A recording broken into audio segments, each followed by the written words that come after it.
Fallout 4 mods have started to get really good over the last few months, and now there are several mods out there that I think will get some of you reinstalling Fallout 4 for a new playthrough. Like with Reputation. Yeah, modders just added in a full-fledged reputation system just like we had in Fallout New Vegas into Fallout 4. If you've used reputation systems in some of the past Fallouts, the modded version for Fallout 4 will be very similar. Do some good things like completing quests, helping out faction members, and more to see your reputation with certain factions increase over time. This has the same exact distribution levels as New Vegas, so there's several tiers to how positive or negative you can get with a faction. But of course, you can also decrease your reputation or push things in a less purely good way by doing things like thievery, failing certain faction quest lines, or of course, just outright taking down faction members. So the reputation itself will always just kind of be there in the background. Many of your interactions with one faction or another will impact this. But of course, the real fun part of this mod is what happens when you hit certain reputation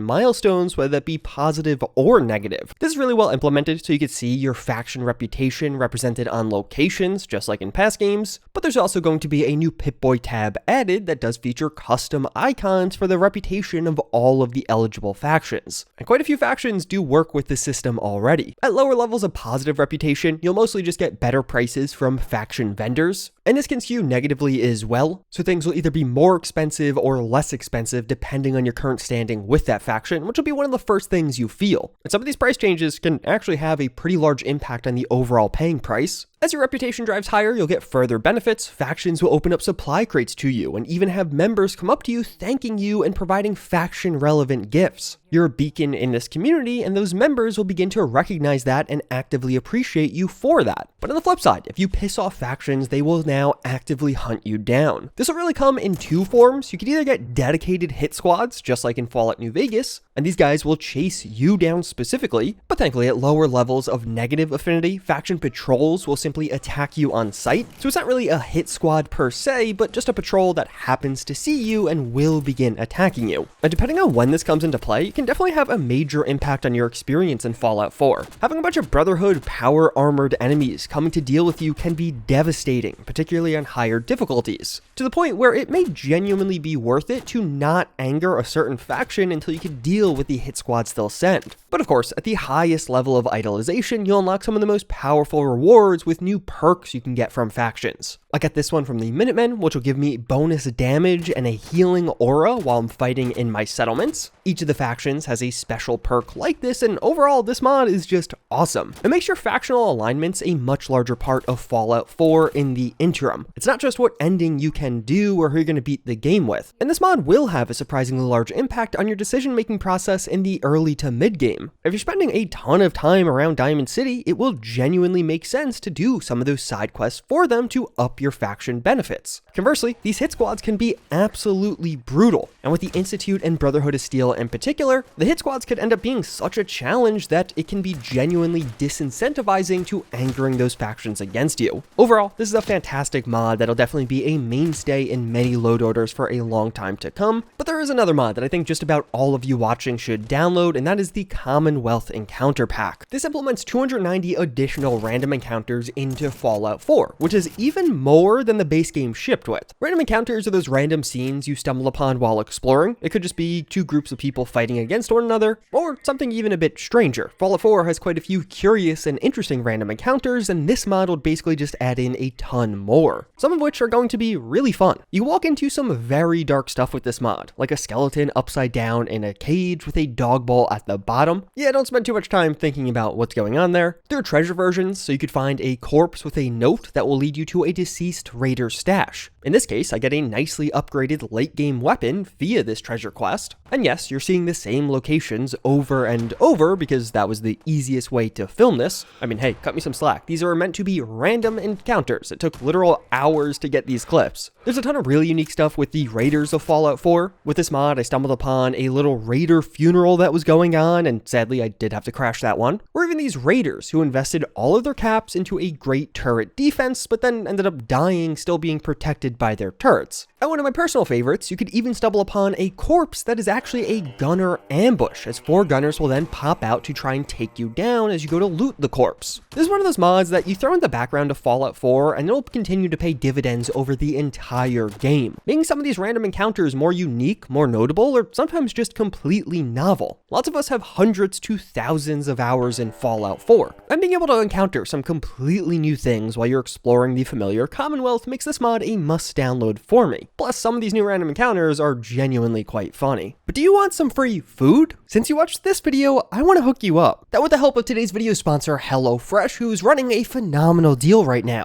I've been trying to cook more recently, and honestly, it sucks. Hours in grocery stores, constant fire alarms, but HelloFresh gets rid of the annoying parts of cooking. Now you'll just get a big box of food delivered right to your door. No more grocery shopping. And this will come with some easy to follow instructions and pre-portioned ingredients, and this is the key. You might actually end up saving money because you're not throwing away a ton of excess that you have to buy and won't use. And when you have everything that you need right there, cooking becomes a lot more enjoyable. Plus, now you got leftovers for a couple of days. But obviously, the holidays are coming up, so everyone's going to be a bit busy right now. Thankfully, HelloFresh can hook you up still. They have some 15-minute meal options that still look and taste absolutely amazing. And HelloFresh doesn't get boring. They have 50 dinner options to choose from every single week. And honestly, you'll have to start cooking one day. And right now is a great time to start because HelloFresh is running a major discount. Click the link in the description or use code JuiceNov10 and get 10 free meals plus free breakfast for life. 1 breakfast item per box while subscription is active if you're in the US. Outside the US, the local discount will apply. But if you're looking for something a bit more directed, In the Flesh is a new horror dungeon quest mod. This one is a ton of fun. You'll work through a now abandoned institute lab where something happened. The synths here are not the same as the rest of the synths in the Commonwealth, and the lab overall will be taken over by these mysterious red fibers. It's a fairly straightforward experience in that you really are just clearing out this dungeon, but along the way, you'll have some very creepy moments as you get deeper and deeper into the location, but you'll also gradually begin to uncover what actually happened here, what was the experiment, and what went wrong. There is quite a bit of lore and story told via these terminals, and this mod was made by a very talented creature designer for Fallout 4, so some of the new creatures are genuinely quite horrifying. Overall, a surprisingly enjoyable one that I don't want to spoil too much of, but maybe you also want your Fallout 4 looking a bit better as well. Well, we just got a great new mod for that, and it's not even E&B. Cycle Light will overhaul the color palette of Fallout 4, giving the Commonwealth quite the distinct look. There are a few presets with this one. You've been seeing the classic look in the background. This will give Fallout 4 a more somber look overall with notably higher contrast, but also some more fervent colors throughout. With this preset, the world definitely looks quite a bit more grim, and this palette, especially during nighttime, makes things very dark, a solid option for your next horror overhaul. But if you don't necessarily want your seasonal depression extending into Fallout 4, there's also the Psycho LUT Pure, which will up the contrast and saturation, making some of the colors in this world pop notably more. I definitely prefer this version of the mod. It still gives Fallout 4 a more brooding look, but now I find some things do stand out in a major way, which I think provides a nice contrast. And if you want to change things in the Commonwealth even further, you can also add dynamic seasons into Fallout 4, because the new mod Seasons Change will do just that. So based off your current in-game date for Fallout 4, the environments around you will dynamically update. This mod really doubles as an environmental mod, so even in the autumn season, which is where you'll likely begin because of when Fallout 4 takes place, things will look completely different compared to vanilla Fallout 4. You'll find a similar amount of vegetation overall, but more lushness in the color of the leaves as well as a bit more plants. Although now in autumn, they're largely going to be dead, so you have this larger contrast of bright trees but decaying grass. But really there, it's just a green mod. We've seen tons of green mods already, and what makes this mod particularly unique is as your game progresses forward, you complete a few quests or even start that main story, eventually your in-game clock is going to hit December 1st, and your save game will automatically swap to winter. For better or for worse, this won't automatically happen while you're still in-game. You'll need to reload a save to see the landscape actually change, but honestly, that'll probably happen quite naturally as you just return to the game on the next day for your next play session, and then you'll find the trees devoid of fall leaves, snow textures taking over many objects in the world, and even occasionally some snow itself falling from the sky. What you'll start to notice with this mod is none of the individual seasons are hugely impactful. It's definitely a relatively light and vanilla-friendly environmental mod, even at its most extreme, but things still definitely look great, and come March, spring will kick in. Here, color returns, and you'll find far more grown foliage on the ground. These little green sprouts are all over now, and bring a nice amount of greenery to the world even as you're just walking around, which in May will fully transition to summer and the most lush season, where greenery fully takes over. But yeah, even as green mods go, this is relatively light, but still quite close to vanilla Fallout 4. And overall, I just love this mod. I think it's better played than showcased. The day you load in and suddenly everything swaps from fall to winter will be a really cool experience as you go through it in real time. It'll probably catch you off guard, but at the same time be a really cool reflective moment as you can think about all of the cool things you've done in this character in Fallout 4 so far. But if the idea of building out an entire mod list just seems like a ton of work to you, there's now a perfect way to jumpstart things, and that's with the Midnight Ride. From the creator of Viva New Vegas, the Midnight Ride will contain all of the bug fixes and really just general stability improvements that you want for Fallout 4. And the really nice part about this mod list is you can install it manually or with the automated Wabbajack installer. So with literally just a few clicks as well as a Nexus Premium subscription, you can have a perfectly modded Fallout 4 base. Because I can launch the game with this mod list installed and it'll now play at a rock solid 144 FPS and everything just feels smooth. I'm going to show you another mod list later on in this video, but the Midnight Ride really has all of that background stuff that you don't want to think about. It's really not fun or sexy modding, but the stuff that you need to make Fallout 4 more stable along with some nice quality of life improvements. And if you do want things slightly modded, the Midnight Ride auto installer also comes with an extended version that will come with some light content mods. And well, yeah, they're included with this automated installer. Lots of you will probably still want to download many of these as they're just really great vanilla plus mods for Fallout 4. You and What Army 2 just came out earlier this year and is a really cool one. This mod will dynamically upgrade the Minutemen as you complete their questline. So it'll have 3 major features. Over the course of the game, the Minutemen will now actually be rebuilding. So as you complete their quests, 30 new way station locations will pop up around the Commonwealth. These are relatively minor guard posts with a couple of Minutemen members, a flag representing the faction, as well as some supplies, crafting stations, or even occasionally a vendor you can talk to. But what this mod really does is add to the immersion. You'll now constantly find these little Minutemen outposts scattered all throughout, and they can even get attacked by outside factions, which will temporarily clear them out. Minutemen patrols will now become a thing. These will be those typical patrols that will go between major settlements as well as these new way stations. But if you ally with the Minutemen, you could also find them guarding your provisioners. So if you set up supply lines between one settlement and another, the Minutemen will actually make sure the supply lines get to their destination safely. And this genuinely is pretty cool. Being able to stumble upon your own supply line with a hefty number of guards getting to some random combat is just a cool encounter in Fallout 4. And lastly, several new Minutemen workshop items will be added to settlements as guard posts that you can use to increase the settlement defenses. This mod is relatively simple from an actual function standpoint. The day-to-day gameplay won't be that different, but it really adds in quite a few nice touches that go a long way into making the Minutemen feel like a proper faction in Fallout 4. You'll quest with them and hear about all of this talk of rebuilding the Commonwealth, but it's really only with you and What Army 2 that you start to see the Commonwealth being rebuilt and you start to see the Minutemen reestablishing their ranks. Another included mod is the attachment pack, which I would consider another must download for just about anyone playing Fallout 4. This will add in new attachments for nearly all of the weapons in game. This will range from filling out some of the obvious gaps between other attachments, like an advanced version of those various barrel extensions, but it'll also add in some very custom and weapon changing attachments. So it's almost like an overhaul of many of the weapons you could find in vanilla Fallout 4, giving you completely new ways to experience and use those weapons. Since the release of the attachment pack, there have been some really cool updates and upgrades. Just recently, the 44 revolver got its own spread of attachment options, and some of these are really nice, giving a more handmade or even more powerful variants of the 44 revolver in Fallout 4. And this mod also got the implementation patch dropping earlier this year, which will make it so all of these custom attachments can now be used by other NPCs in the world. So just going through Fallout 4, you'll start to find some of these custom attachments being used by enemies, which has this really nice effect of of making all of those familiar and, let's be honest, rather boring Fallout 4 weapons a whole lot more interesting, as now they'll consistently come with some new looks or styles. And thankfully, if you do download the Midnight Ride Extended, it will come with all of this patched in and working. And one final sort of vanilla plus enhancement included with all of this is Chemfluence, which is another one almost all of you should be downloading for Fallout 4. This will make it so chems used and weapons held by an NPC will have an impact on their behavior in combat. Chem usage can now be really seen, will change up behavior more obviously. You can have chemmed up melee attackers sprinting at you full speed, almost at speeds it seems like they shouldn't be able to reach sober, while some other ranged enemies all of a sudden seem to miss nearly all of their shots due to chem usage hurting their accuracy. Yeah, using chems isn't always a good thing, but some of those ranged snipers will be a lot better at pinning you down in position. They'll now hold their position and take shots at you constantly rather than trying to move up with their scoped weapon, although conversely, shotgunners are now a major threat in Fallout 4. Enemies will recognize they're holding a short-range shotgun and now try and get far closer to you. They'll do a far better job at flanking or really just getting up in your face, and yeah, those double barrels become one of the scariest weapons in Fallout 4, particularly in higher difficulties. Overall, this mod serves to make the combat encounters in Fallout 4 both a more reactive and engaging experience. And it does it all in a really organic way. It's literally just enemies playing around their strengths or weaknesses. As it exists right now, the Midnight Ride is probably the best vanilla plus lighter load order that you can get from a mod list. It's still definitely Fallout 4, but this will really get you the best version of this game augmented with mods. If you're just looking to play a modernized version of Fallout 4, this is what you want to be downloading. And it's still a very moddable list, so you can of course easily add more content on top of that base. But one mod that at first glance can seem like a bit of a meme, but genuinely can change up gameplay in a meaningful way is marked for Termination. This is basically Terminator 2, the mod. It'll add in 2 new Terminators in-game known as Gen 5 synths. One of these is trying to kill you while the other is tasked with protecting you, aka the plot of Terminator 2 made into a mod for Fallout 4. The thing is, these 2 Terminators are unkillable via typical means, just like in the movie. There are ways to kill these Terminators, but it's specific and I don't really want to spoil that here. And this mod is incredibly well implemented. After loading in, one of the Terminators will come to find you, and you'll have some new dialogue as they impersonate your spouse.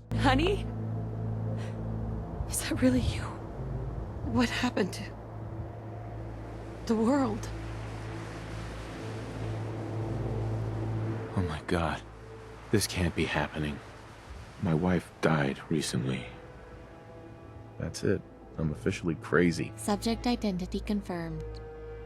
Prepare to be terminated. I think the spouse impersonation is a really nice way to implement this one. But from there, you really just need to run away, and later on, the friendly Terminator will come to protect you with a bit more new dialogue. Come with me if you want to live. Go fuck yourself. Unable to comply. My mission is to protect you. Your consent is not required. We must leave this location immediately. It is coming. It is not human.